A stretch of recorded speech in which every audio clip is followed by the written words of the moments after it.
Welcome to our today's conversation, which is based on graphology or handwriting analysis and what we can do with all the things that we can use for anxiety or, more importantly, anti anxiety.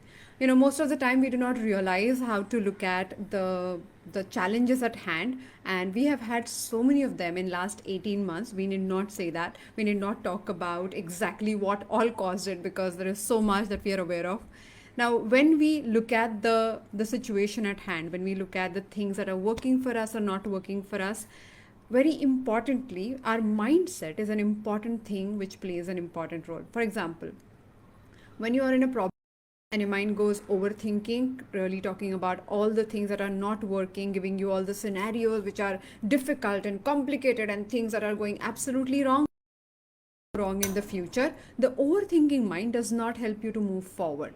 On the other side, if your mind is looking for solutions, finding ways in which you can code, take the journey to the next level, what all you can do with your limited resources, so the same problem that can happen, and you can come up with a different solution altogether.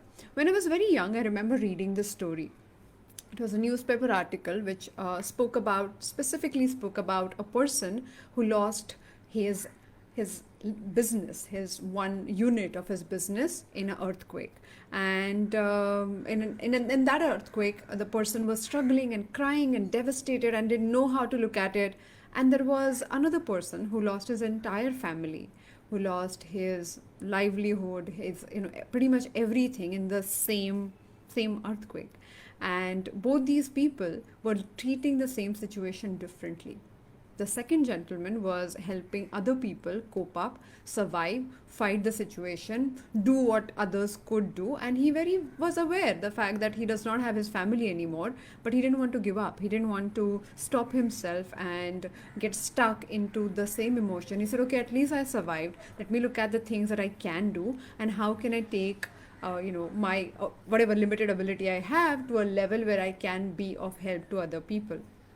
Now, it's a small story that stayed with me as a child. It's not about what happens to us, but how we deal with it, how we react with it, and more importantly, how we respond to the situation. Today, I want to help you look at a different situation, different angle of graphology, grapho therapy. And if you might have heard of this subject, right, we all have read it in books, and people have spoken about this, that handwriting is a representation of your mind. Good handwriting can lead to great things. There's a good part of, it shows how great your character is. I don't agree with it completely, because it's not about good looking handwriting or bad looking handwriting. It's about the traits that it picks up. Now, we're going to use the extension of graphology and implement the same concept into something called grapho therapy. So, I'm going to set this context a bit, because today's activity completely depends on how we look at our minds, how we look at the things that can work for us or cannot work for us, and how can we take it to the next level. So the technique that I'm going to talk about is called grapho coaching, used by more than 10,000 people just during the pandemic. And I'm not kidding you, the kind of stories that we have heard, people who were in the middle of a breakdown, people who were losing their family members to corona, and people who were struggling with the dire consequences of the lockdown. In the middle of all of this, they sat there, they used this technique that I'm going to teach you and resolved the problem that was at their hand. It was not easy, it was extremely difficult for them to look at things, but they were willing to look at the solution and not give up. If you are on that trade, and I believe if you are live with us right now, you definitely want to figure out ways in which you can improve, you can take your journey to the next level, you can learn from the problems at hand and move to the next level, is what I believe. And thereby this conversation will really help you to look at things and improve them and resolve it.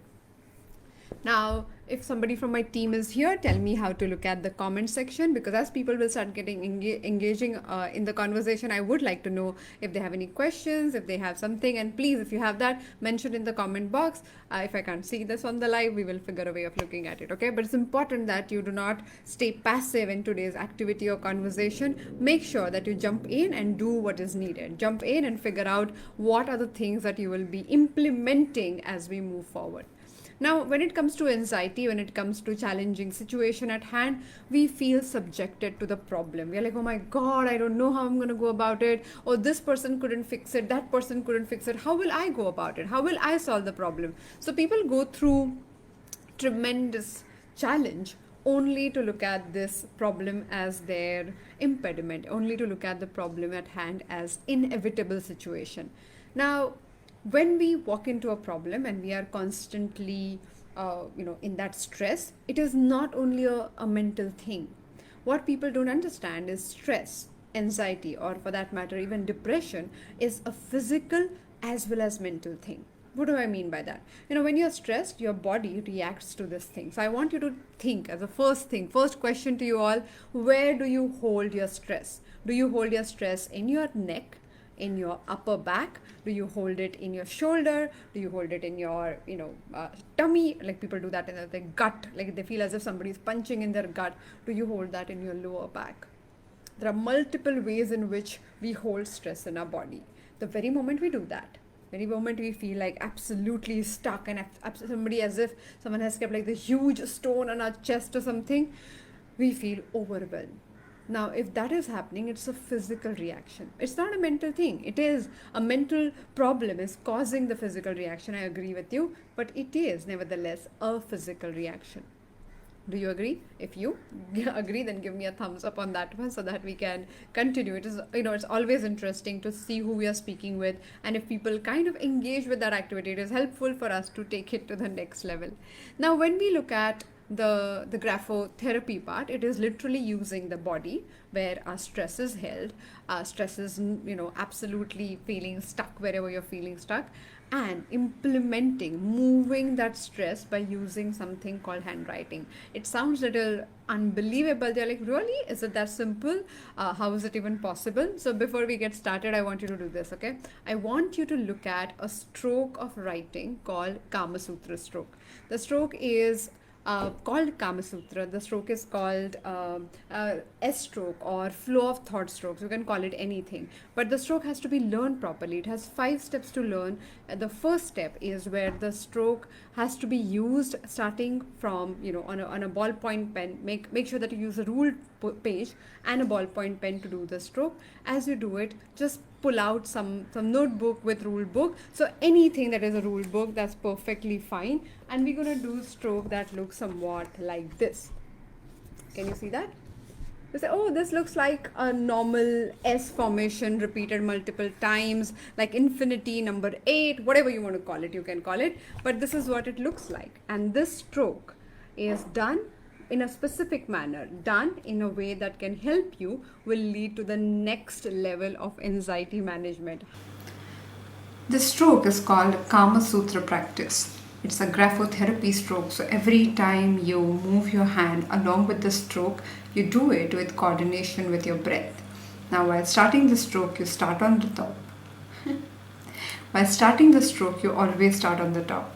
Never start with a tail like this. This is incorrect. When you are ending the stroke, wherever you end it, always end it on the line. Never end the stroke in the air like that. That is incorrect. When you are going with the flow, make sure all the loops are open. Do not squeeze loops like this. That is incorrect. When you are doing this practice, while doing it, if your hand stops, just pick up your pen and start again. If it stops again, pick up your pen and start again. Do not drag your hand like this. That is not advisable. That is incorrect. So no matter how long or short your strokes are, wherever your hand stops, you start the new stroke. The stroke is called flow of thoughts. So the flow is really, really important. While doing the stroke, you got to breathe slightly longer than your normal breath. That doesn't mean you sit and take deep breaths. That's not required. But whatever is the length of your breath, you go slightly deeper than that breath. Whatever is the length of your breath, you go slightly deeper than that length. I'm going to start doing the stroke and let's see how the flow goes.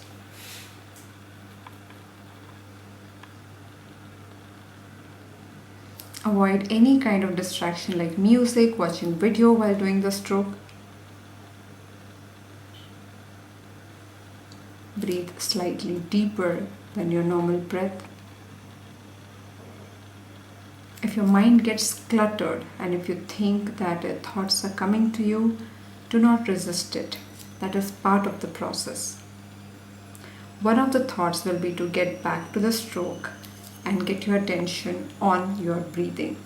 But what is really important here is to breathe slightly deeper than normal, in whichever way you look at it. When you start breathing while doing the stroke, you're supposed to breathe slightly and not like get into deep breathing and meditation. We don't want that. We want you to breathe slightly, breathing deeper than normal. And that's essential, that's crucial, because when you do that, when you actually get into that deep breathing while doing the stroke, you're training your mind by saying, I'm going to follow this particular practice and I'm going to breathe deeper, and this formation by itself will create the shift required. Okay, now why it is important for us to do it? When you get hyper, when you get excited, when you get stressed, all these emotional, excitement or emotional stimulation, we are not necessarily in control of what is happening. Now if you do that, if you get uncontrollable with happiness or sadness, for your body it is stimulation that it is experiencing and it responds to it. Most people, when they are anxious, they constantly give the negative signals to their minds over and over and over again. If that is happening, if you're constantly giving these signals to your mind, then it becomes difficult for your mind to calm down and look at things for what they are. And let me repeat, not look at things in a positive light, but look at things for what they are. I'll give you an example here. If your child and your own child is sick and requires medication, if you sit there and say, oh my god, my child gonna get better, and if you don't take any action towards it, if you don't look at what your child requires in the moment, what he or she can be given, where they can be taken, you won't be able to solve the problem. You might remain very, very positive about the problem, but you might not be able to solve the problem. And this is what we want to keep in mind. We want to resolve the problem by doing what is needed to be done. And this is where this particular stroke comes handy. The technique that I want to use, the technique I want to engage with all of you today, is a 3-step process. The first step is where you ask a question. You're like, why would I ask a question? Am I not supposed to look for answers? Am I not supposed to come up with quickest answer possible? Or, I have 4 multiple options and kaun banega crorepati, I want to pick up one of them and solve the problem? Yeah, in a way. But when you look at a problem, any problem for that matter, and that could be your problem with financial investment, that could be a problem with relationship, it could be a problem with people around you, it could be anything, any problem for that matter, getting a job, not getting a job, being able to pay your EMI or not being able to pay your EMI, change the way you look at your freedom, emotional, financial, relationship based, whatever that is. If you want to look at that and change it, it's not about always having the answers. It's about asking the questions, and asking the questions which are solution oriented. If you sit there and say, why me, God, why me? That's a question, but not necessarily a solution oriented question. Why can't you solve the problem? Again, a question, but not a solution oriented question. If you wouldn't have done this, we would have been in a better place. Don't you agree with me? Again, sounds like a question, but not a question at all. So we want you to ask a solution oriented question. Now that's stage 1. It is like using Google search engine. If you put a word on Google search engine, it starts giving you words, other links, other ways in which you can, get more information about that same word that you just typed in the search engine. If the word that you are typing is about how to increase the problem, then you will get lots of links, even in your mind, about how this problem is a horrible thing and how it is not working and how it shouldn't have existed, blah, blah, blah. But if you go and ask a question, which is like, how can I resolve this? Solution-oriented question. What do I require to do here? Solution-oriented question. If I change my way of looking at this problem, how can I find another perspective? Solution-oriented question. Now, when you ask questions like this, which for normal people, for all of us, otherwise does not feel like a normal thing to do. We are like, oh, no, I don't want you to, I want you to give me solution and solve the problem. But as a coach, I can tell you, I can guarantee you The growth mindset is not about other people solving your problems, but it's about you taking responsibility and solving your own problems. It's where you stand there and say, okay, this is happening, this is a situation at hand, and I want to find the best possible solution. So the solution oriented question is an essential, important, crucial thing that one has to keep in mind. The second part of the story is when you ask the question, you do not rush to give an answer, which happens in normal journaling, right? Journaling, we say, okay, I have this problem, and we keep writing about the problem like catharsis, helpful in at some level, but we are not using the journaling technique that I'm teaching you as a catharsis method. This is actually resolving the problem. I do not want you to just open your say thumbs up bottle or like whichever like fizzy drink bottle and let the gas go out till you feel okay. That's not the idea of this exercise. It is to go to the root cause and resolve the problem. And this is where the hero of the conversation, the S stroke comes handy. When you do this stroke for 10 minutes, literally for 10 minutes, you practice the stroke. Make sure that you're breathing deeper, and as I explained, if you're joining the live right now, let me explain what the stroke is. It is called a flow of thought stroke. While doing the stroke, you have to keep 5 things in mind. One, you start the stroke on the top. Second, you go with the flow. If your hand stops, start a new stroke. That's fine, absolutely fine. You're a new student to this subject. You don't know what it is. You're kind of experimenting with it. You're like, oh, Facebook Live on MS Chola, Chola MS. So I'm going to figure out what I'm going to do here. I'm going to like literally look at, giving it a shot. If you're still thinking whether you should give it a shot or not, please give it a shot and see if it works for you or not. Then we're going to make sure all the loops are open. The stroke must end on the line the way it is here. And the last thing, we're going to breathe slightly deeper than normal. Does that make sense? So all these points we're going to keep in mind while doing the stroke. You're going to take a ruled book, normal, any diary, literally, and just do the stroke endlessly. I'm going to show you what it looks like when you do the stroke for an entire page so you have an idea. Can you see it here? This particular stroke formation goes on, and you can do it in the way you would like to. So choose the size. You can also go for a smaller notebook, which is A5 size. If you like, you can use A4 page, does not matter. But at least 10 minutes, do this. So what you're going to do, you're going to ask the solution oriented question, and I'm going to give you 3-4 questions that you can ask. Second thing you're going to get into is literally doing the stroke before answering. I call this stroke a washing machine stroke.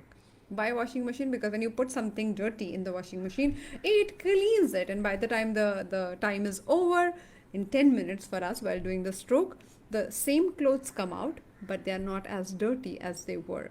So when you practice the stroke between a question and the response that you're going to give in stage 3 of this process, you use the technique, you use the churn, and you help yourself resolve the problem at some level. Does that make sense? So that's what we're going to do. We're going to literally deal with our anxiety by changing perspectives and looking at things differently, but not only looking at it. So mentally, when you ask a question, mentally you open a door, and the Google search engine gives you 15,000 links of all the things that are going right or wrong, blah, blah, blah. But you're like, okay, wait, before I engage with any of them and write them and, write on the paper, I'm going to do the S-stroke practice. I'm going to make sure that I allow my mind and my body to get to a point of feeling little calm. And when we do that, it's literally like stepping away from the situation to look at the problem. Again, one more story here. Once a honeybee, walked into a museum. Not walked, obviously, flew into a museum by mistake. And she was looking for flowers. Obviously, she was on the hunt of finding her honey. So she was kind of looking for honey and looking for flowers. And she saw this beautiful vase of yellow flowers. And she kept flying towards it, and it looked beautiful, and something that she was attracted to. It was bright and nice, and she kept flying towards it. And suddenly, as she started getting closer, it was moldy, and it was dusty, and it was uncomfortable. And she's like, what's happening here? Why the flower does not have the fragrance I'm expecting it to have? As she went very close, she felt almost suffocated. Now imagine, fiction, absolutely fantasy, story. Somebody picked her, took her 10 feet away, and gave her a human brain. Not any brain, human artistic brain, to look at the flowers she was flying towards. It was a beautiful, magnificent painting by Rabindranath Tagore. So when she looked at the painting, she looked at it and she said, "Oh my God, what's this? This is marvelous. This is beautiful." Something that she could only look at when she was 10 feet away from the painting. The story leads to a simple realization: when you're in the problem, when you're fighting the problem, when you're struggling with the problem, it's extremely difficult to see the overall picture. Everything that happens very close to your face, and I don't mean physical face, but like mentally, when you are completely involved, completely lost, completely into the process, you don't know how to look at the same situation in an objective manner.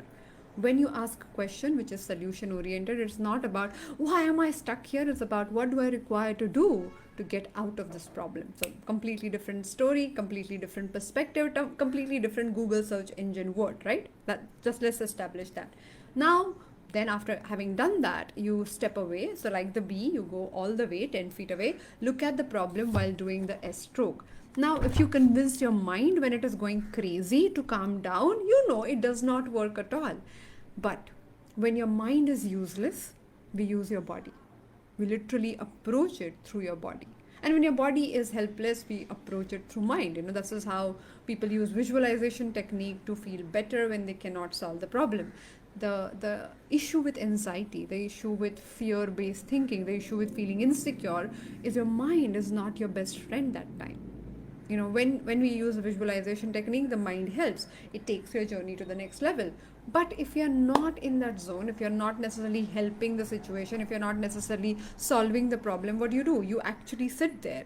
You try to fight it. You try to go around it. You try to do everything, and it just becomes like one pile that does not end whatsoever. I know all these things because I personally went through a phase of anxiety, and I'm a coach, I'm a behavioral analyst, I'm a high performance coach. I work with people and I've been working with them for 17-18 years. But 4 years ago I was diagnosed with PCOS, and one of the symptoms of this particular condition is to have anxiety. Till that point, I worked with people who are anxious, I worked with people who are going through emotions and insecurity and this and that, and fairly with great results. But when I was going through it, I could not coach myself. There was like a fundamental distinction between my mind was working against me by throwing all the things which were insecure. And that was the first time I realized how big this problem is. In 2020, when the lockdown started, we realized that people are going ballistic, they're getting anxious, they do not know how to do, and they were insecure. So all the things that I used to help myself move out of the problem, we taught them to people. And today I'm teaching the same technique and method to you, so that you do not allow your situation, your problem, your limitation to stand in your way. You literally say, okay, I have a problem, I got a problem, okay, I have this challenge in front of me, I'm not equipped to deal with it, but instead of giving up or giving in to the thoughts which are bothering me, can I find a way to disengage? Can I abort the mission of overthinking, and can I choose the mission of playing this as a game? And we cannot do that if you're too close to the moldy painting. For us to do it, we have to step away. One of the easiest way to do is to use body to step away from the problem. And when you use this stroke, you literally program your body, literally use that physical movement to feel calm.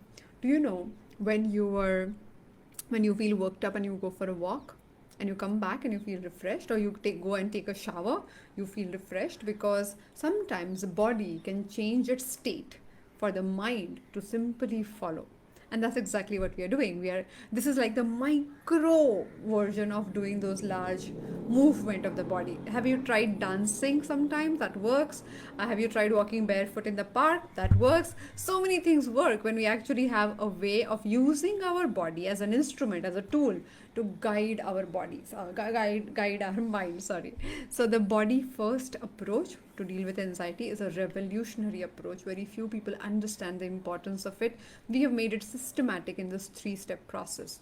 You can learn all about it on my website, on our Instagram page. We talk a lot about it because it's important for you to have tools and mechanisms to solve the problem. You're not wrong if things are going wrong. Think about this. You are not wrong if things are going wrong. You just require a tool which is correct to get out of the problem. So many times you use wrong tools to solve the problem. One of my favorite, I can't say quotes, but one of the things that I keep telling my students is, if the only tool you have is a hammer, then every problem looks like a nail. So even if you have to cut something, you use it like a hammer, because that's the only tool you have. And we are not taught how to deal with it. When companies like Chola MS come forward to deal with the situation, to create awareness on mental health, which we require so much, it's a great thing. We require a larger perspective to look at the problem. We require larger platforms to start this conversation. So if you haven't been part of this conversation, if you haven't checked out what's happening on your mental health front, take out some time. It's worth doing that. It is worth taking out just 15 minutes, 20 minutes a day to practice your mental fitness. We do that in our mental and emotional gym. We run this gym every week, and the whole idea of doing this is to make sure that people learn how to approach their mental concerns on a proactive basis. And that's exactly what I'm asking you to do with this simple stroke. So ask a solution oriented question, practice the second thing, the stroke. The third thing is use handwritten journaling. Not journaling on digital platforms, handwritten journaling. You remember in the beginning of the conversation, I said I'm a graphologist. I study people based on their writing, and the research of this subject talks about when you use your fingers to write, large part of your brain is engaged in the activity. And that's why you remember things better when you write them. You remember the childhood trick that you had? Like if you couldn't remember anything, your mother or your teacher would say, write it 3 times, honey, you will remember. Why? Because writing involves a large part of your frontal cortex and prefrontal cortex, and thereby the brain is mostly active in this particular activity, thereby giving you a huge control over how your emotion and minds go about. So the catharsis that you're looking for will also happen, but you don't have to constantly relive the moment. For example, when you think about the toughest moment of your life, does it happen that you relive as if you're there and you have tears rolling in and you feel like, or if you think of that cutest memory from childhood, you just laugh right now, you giggle pretty much because it was so much fun and it was so cool to have that memory then. Exactly the same thing. Your body relives the experience you put itself into, and thereby asking a solution oriented question can trigger so many things that you're otherwise unaware of. And that's what we're going to do. We're going to literally use the 3-step process. So the question, you can use any of these questions, and I'm going to make it really simple for you to follow the process. Step number 1, ask one of the questions that I will give you after we are done understanding. You ask that question, let it sink, let it stay with you for a moment. Then step 2, do and complete 1 page of Kama Sutra S-stroke practice. This one particular stroke you can do for 10 minutes or the entire page. You can choose a long A4 sheet or you can choose like a small page and you can do that. The third thing that you will be doing is you will use the handwritten journaling technique to write your responses, whatever comes to your mind. Completely write your responses and set a timer for 15 minutes. Do not do it randomly, just set a timer for 15 minutes. When you do that, when you just write everything that comes to your mind on the paper, just give your 100% to it, you'll realize that this will be a smooth flow. And sometimes things which are uncomfortable will also come out and you're like, but how is that related? My question was very different. Doesn't matter, whatever comes, just write. Okay, so promise me you're gonna give it a shot. Promise me at least for 7 days you'll just do this practice to see if the S-stroke flow of thought strokes work for you or not. We have videos made on this particular technique in Hindi, in English, whatever you like. It's available on our YouTube page, so do check it out. Chola MS, when they asked me to do this initiative, I thought it would be very interesting for people who are young professionals, smart professionals, to have a tool that they can use on a daily basis and really figure out a way to be mentally stronger, emotionally stronger, so that you have ways to solve the problem. So I want to give you 3 questions today to do the journaling. First one, my favorite question is, what do I require to do here? Not what would I like to do it, not what I should be doing, but what do I require to do here? Again, an example. Simple example, if you're cooking, you would like that the food is cooked in 10 minutes. I'm not talking about Maggie or anything like that, but like a whole meal cooked in 10 minutes. That's what you would like, but that's not happening. If you or you say, I hope it doesn't get like horrible, because I don't know how to follow the thing. Again, that won't help. But if you stand there and say, what do I require to do if I want to cook this rice? What do I require to do here?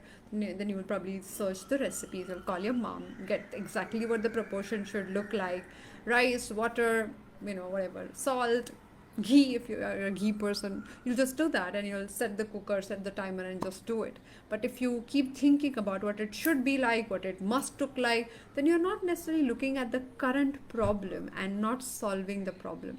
To do that, you have to ask a question, and my favorite question, I use it almost 15 times a day. Every time I'm in a situation that I have no answer for, I'm like, okay, wait a minute, I don't know how to look at this problem. What do I require to do here? So that's one. Second question, again very important, especially if you're reacting constantly and you're not operating from a growth mindset, it will come really handy. The question is, if I drop my fear, you don't have to drop it, just like, if I drop my fear about this situation, what is the other possibility available here? Let me repeat the question. If I drop my fear, only if, imaginary situation, if I drop my fear, what is the other possibility available here?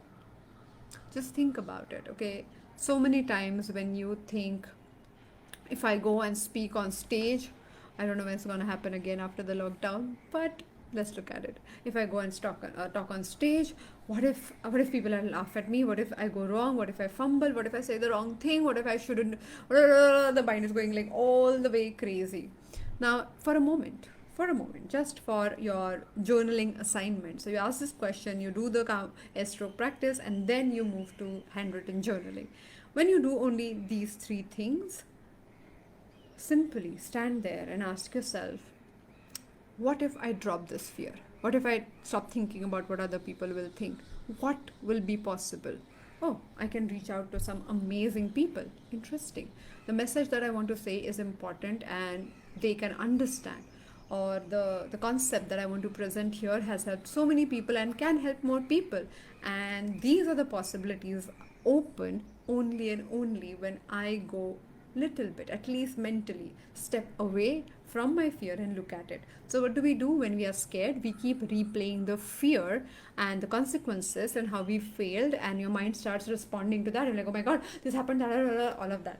If you stand there and if you do this journaling and ask yourself, what do I require in this situation? If I drop my fear, what would happen? What possibilities? And your mind will start engaging in the possibilities that it can create, that your action can create. And that is important, isn't it? We want to, so then suddenly your mind starts believing, okay, this can be done. Oh, that is possible. Oh, this is also possible. So between these two scenarios, your mind starts stepping into things that can really help. The last question, which is again very helpful, no matter who you are, where you are, how you're dealing with the problem, and you might be aware of it. It is called gratitude journaling. It's my favorite thing to do. It changes your perspective. It is literally like the honeybee going back, looking at the problem with a different perspective. But ask yourself, and I break this question in three parts, okay? First part is anytime you do gratitude journaling in whichever format, make sure that you are genuine, because it's not about saying, oh, I should be grateful for my mother because I have one.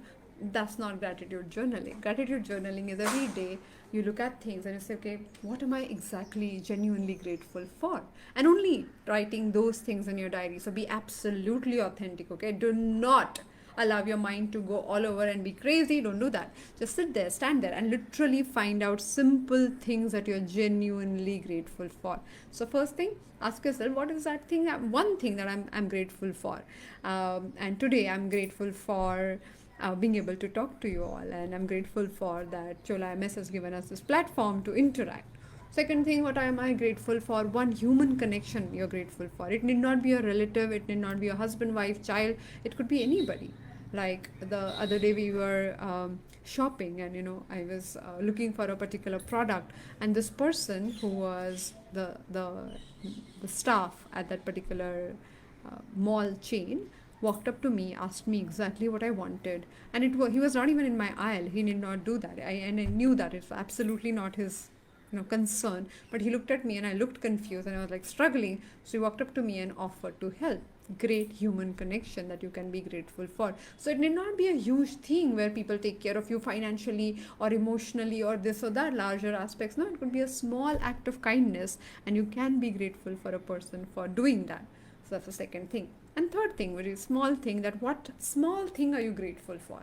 Something, I love doing art, and the fact that the stationery that I use is beautiful. The paper and the texture of the paper is amazing. Every time I sit and start doing my art, I literally fall in love with it. Not because I bought something special, nothing. It's like simple things, but the texture and the moment is so beautiful. So sometimes you might have your favorite mug that you drink your morning coffee in, or it could be the favorite piece of jewelry that you really feel excited about. It doesn't matter what it is, but the fact that you have something that brings joy, you can be grateful for. So when you ask a question, what am I grateful for today? Think about these three specific things.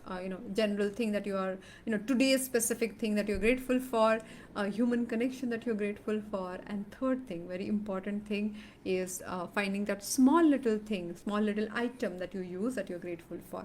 When you break it down, it is not like the large thing that you have to be thinking about. Most people get bored doing gratitude journaling after a point, but when you make it specific, when you break it down, it becomes fun.